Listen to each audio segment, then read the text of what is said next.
Greetings, this is Brother Joseph. Today I want to talk to you about something.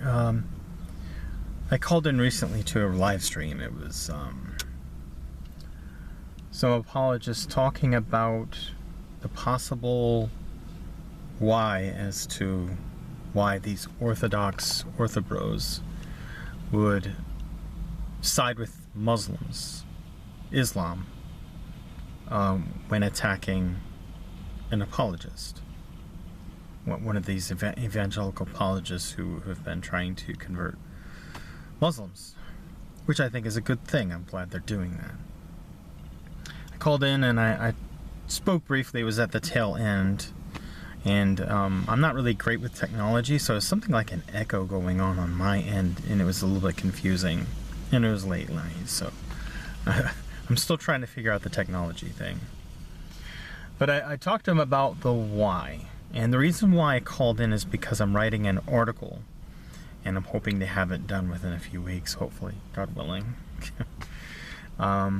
Takes me a long time to write some of these articles. It depends on what it is. But why are traditional Catholics and why are Orthodox, many of them, they seem to favor Islam, and the pattern is also connected to hating on Jews. And I tried to make the point, and I think the point went over their head. I probably didn't explain it well. I'll take that on my end. But I did appeal to the article, and my attempt was to explain it because I believe it's fully connected to replacement theology. Replacement theology is a wicked theology that came into play back during the Church Fathers era of the church. Mainly it was popularized with Augustine. He popularized it. He didn't start it, but he popularized it. You actually find it in Origin. But replacement theology is wicked, and it's based on 4 vices. The vice of unforgiveness, the vice of envy, the vice of pride, and the vice of vengeance. These 4 vices. You catch this when you read these fathers when they talk about this theology. And they're arguing with other church fathers, of Pius, Justin Martyr, and others who have a different view of not just the Jews, but the last days. This is tied into the last days. But really, basically, a way of interpreting the Bible. Unfortunately, Origen and Augustine and some of these other guys, they used Gnostic principles when interpreting the Bible, at least in this area. They would, the language they use, they would really denigrate any attempts to make anything earthly, and this word earthly kept coming up. Instead, they would super spiritualize everything. This is where you get amillennialism, which is terrible. It's terrible theology. But it's a terrible way to interpret the Bible, where you're super spiritualizing everything. You're forcing everything into allegory and ignoring the literal, the fact that it happens in earth and in time. But that's where the origins are of this theology. And what they do then is they apply it to the Jews. The Jews have been replaced. They're nothing. But it's not just limited to that. And you catch this in the fathers, the very ones who created this wicked theology. Because what they continuously say is that the Jews are dark. They're dark people. They're evil people.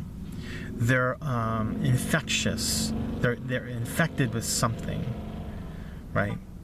They're fit for killing. They say things like this. This is coming from John Chrysostom, right? Fit for killing. He uses that phrase, or at least that's the translation that I read. And other translations use similar phrases, so it's very faithful. Why would they say these things? They attach it to the replacement. Well, it's the vices of sin. They accuse the Jews of killing Jesus. Therefore, they're evil people. They're wicked people. They're unforgivable. They're fit for killing because of what they did. That's why I said the vices of unforgiveness and of vengeance. that vengeance comes up in the fact that they're fit for killing. These vices are evil, and envy because they want what they suspect the Jews to have. Whether or not that's true, it's a whole other question, but that's not the point. The point is these vices of sin generated this theology with the Jews that's evil, and it's shared with Islam, and I believe it sowed some of the seeds that created Islam. And that's why they side with Islam, because they share the same vices against the same people. And they'll side with them. And you see them doing that today.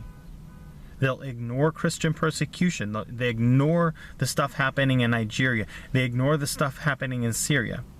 But God forbid one obscure Jew spits on somebody, they'll go on about it as if that person executed 1,000 Christians while ignoring a Muslim persecution. This is the source of it. It's not enough just to call out the evil. We got to get to the source, and that's what I was calling in about. That's what I was appealing to my article about. They have the question. They don't know why it's happening. Well, this is why it's happening. That's exactly why it's happening.